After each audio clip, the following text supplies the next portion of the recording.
Guys, स्वागत है आपका हमारे फैंटेसी लेजेंड यूट्यूब चैनल पे। आज की इस वीडियो में हम बात करने वाले हैं न्यूजीलैंड वर्सेस बांग्लादेश के एक्सचेंज 22 प्रेडिक्शंस की। काफ़ी अच्छा मैच दिखाई दे रहा है मुझे, काफ़ी अच्छे पिक्स है आज के मैच में, इसलिए मैं ये वीडियो बना रहा हूँ और ये मैच मिस मत करना। पूरा वीडियो एंड तक ज़रूर देखना। सारे प्लेयर के बारे में आपको बताऊँगा, कौन से प्लेयर कब अच्छे होंगे सेल के लिए और कब कौन से प्लेयर अच्छे होंगे बाई के लिए। तो सारा चीज़ वीडियो में बताऊँगा, तो वीडियो एंड तक देखना। और सबसे ज़रूरी बात है कि आप टेलीग्राम से जुड़ जाओ, क्योंकि जो भी अपडेट होता है मैं टॉस के बाद आपको टेलीग्राम पे दे देता हूँ। तो इसलिए टेलीग्राम से जुड़ना मस्ट है। आपको लिंक डिस्क्रिप्शन बॉक्स में मिल जाएगा या फिर नीचे कमेंट सेक्शन में भी मिल जाएगा, तो वहाँ से आप ज्वाइन कर सकते हो मेरा चैनल। क्योंकि टॉस के बाद बहुत सारी चीज़ें चेंज होती है, तो मैं यहाँ पे अपडेट कर देता हूँ। अभी आपने देखा इंडिया और साउथ अफ्रीका का टेस्ट मैच जा रहा है, सब कुछ वैसे ही जा रहा है जैसा हमने प्रिडिक्ट किया था। मैंने कहा था ऐसी कंडीशंस में केएल राहुल और विराट कोहली ही एक ऐसे प्लेयर है इंडिया की टीम में जो अच्छा परफॉर्मेंस देते हैं, और आपने देखा उन दोनों के अलावा सारे बैट्समैन वहाँ पे स्ट्रगल किए। केएल राहुल को देखो अभी 70 पे नॉट आउट है। तो वैसे ही बात है, ये आपको देखने से मालूम पड़ता है कि कौन से प्लेयर किस कंडीशन में अच्छे होते हैं। तो जैसे मैंने बताया वैसा ही हुआ। अब मैं इस मैच में बताने वाला हूँ क्या होने वाला है। तो चलिए बात करते हैं इस मैच में। अब यहाँ पे आपको एक्सचेंज 22 पे बांग्लादेश टूर ऑफ न्यूजीलैंड। उससे पहले मैं एक और चीज़ आपको बता दूँ, ये जो आज का मैच होने वाला है, आज का तो नहीं, कल का मैच जो होने वाला है वो न्यूजीलैंड के नेपियर स्टेडियम में होने वाला है, नेपियर ग्राउंड में। अब देखो, जो यहाँ पे पिछला ओडीआई मैच खेला गया था, ओडीआई मैच पे अगर आप ध्यान दोगे, लास्ट ओडीआई थर्ड ओडीआई, तो आपने देखा होगा एकदम लो स्कोरिंग मैच गया और न्यूजीलैंड की टीम पूरी तरह से ख़त्म हो गई थी 98 पर ही, और बांग्लादेश ने काफ़ी आराम से जीता। बट इसका मतलब ये नहीं है कि आपको T20 में भी ऐसा ही विकेट दिखाई देगा।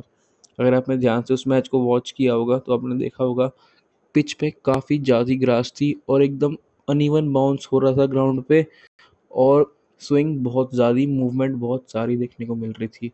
तो उसी का फ़ायदा उठाया था न्यूजीलैंड बोल रहा हूँ, इंग्लैंड बांग्लादेश के पेसर्स ने। इसीलिए जो अनइवन बाउंस और इतना सारा मूवमेंट आपको स्टार्टिंग के ओवर में देखने को मिला, जहाँ पे न्यूजीलैंड के बैट्समैन परेशान हुए और काफ़ी जल्दी ऑल आउट हो गए। पर जैसे ही सेकेंड इनिंग आई वो मूवमेंट थोड़ी कम हुई, और उसी का फ़ायदा आपको दिख रहा होगा, क्योंकि एक विकेट के लॉस पे बांग्लादेश ने पूरा स्कोर कर दिया। तो सेकंड इनिंग में मूवमेंट काफ़ी स्लो हो गई थी ओडीआई के मैच में। पर आपको ये चीज़ देखने की बात है कि ओडीआई से पूरा का पूरा चेंज हो जाता है T20 का फॉर्मेट। तो यहाँ पे जनरली बैट्समैन फेवरेट्स रहते हैं, और बैट्समैन के बाद यहाँ पे पेसर का दबदबा होता है।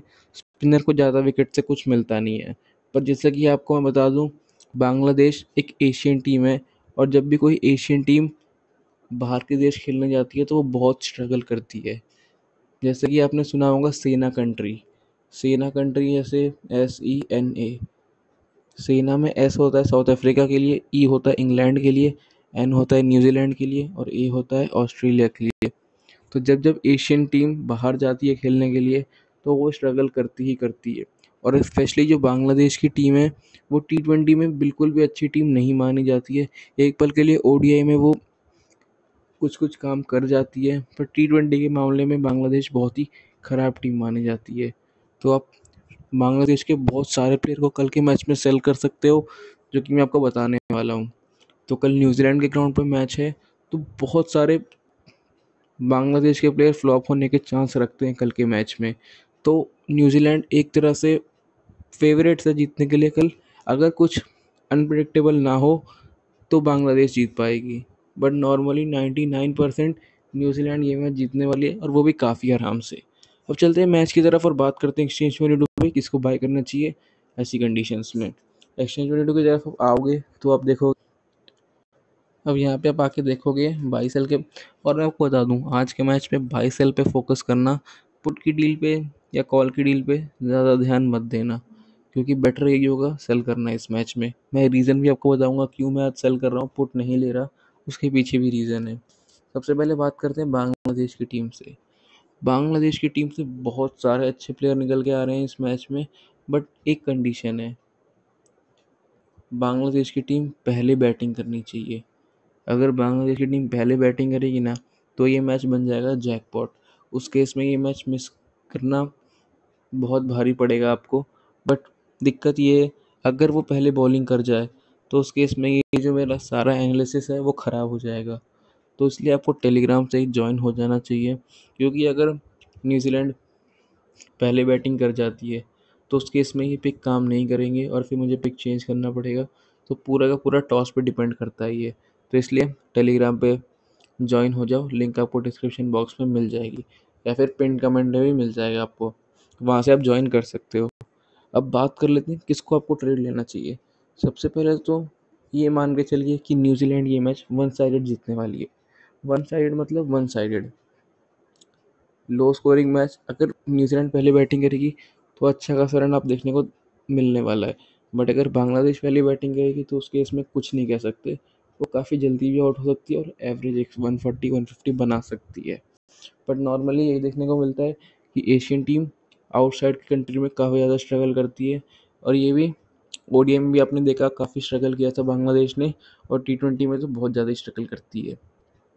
तो यहाँ से मैं इनके सारे बॉलर को सेल करने वाला हूँ, क्योंकि अगर न्यूजीलैंड चेस करेगी तो एक दो मैक्सिमम दो विकेट खो के आराम से चेस कर ही लेगी। तो उस केस में यहाँ पे प्रॉफिट होना गारंटेड है बॉलर्स पे। तो मैं यहाँ पे हसन महमूद को भी सेल करूँगा। हसन महमूद के बाद मुस्तफ़िज़ुर रहमान को भी सेल करूँगा। यहाँ पे तंजीम शाकिब को भी सेल करूँगा और शोरिफुल इस्लाम को भी सेल करूँगा। चारों को भी सेल करूँगा, मेहंदी को सेल नहीं करूँगा क्योंकि बैटिंग बैकअप दे देते हैं। थोड़ा सा भी रन कर देंगे और गलती से एक विकेट मिल गया तो बस गेम ख़त्म हो जाएगा उधर ही। पर मैं इनके पेसर को सेल करने वाला हूँ, चारों पेसर को। अगर चार में से कोई दो पेसर भी एक एक विकेट ले लेगा तब भी मैं प्रॉफिट में रहूँगा। चार में से अगर तीन पेसर भी एक एक विकेट ले लेगा ना तो भी मैं प्रॉफिट में रहूँगा। और मुझे नहीं लगता न्यूजीलैंड के इतने सारे विकेट गिरने वाले हैं कल के मैच में। तो इसलिए चारों बॉलर को सेल करूँगा। पर अगर देखो आप पुट लोगे तो उस केस में आप काफ़ी घाटे में रह सकते हो। अगर तानजिम ने एक विकेट ले लिया आपका पूरा लॉस। अगर हसन महमूद ने एक विकेट ले लिया तो आपको पूरा लॉस। अब जैसा कि यह है कि बांग्लादेश ऑल आउट होने ही वाली है कल, तो उस केस में क्या पता मुस्तफ़िज़ुर रहमान ने एक एक रन बना लिया, तो अगर आप पुट लोगे तो आपका पूरा लॉस हो जाएगा। अगर एक विकेट लेता है और एक रन बना देता है तो इसलिए पुट करना काफ़ी रिस्की होगा। सेल पे जाना, सेल आपका अच्छा खासा प्रॉफिट कल करके दे सकता है। तो सबसे पहला चीज़ है चारों बॉलर को सेल करना, और उसके बाद लिटन दास सेल के सबसे अच्छे ऑप्शन है बैटिंग के लिए।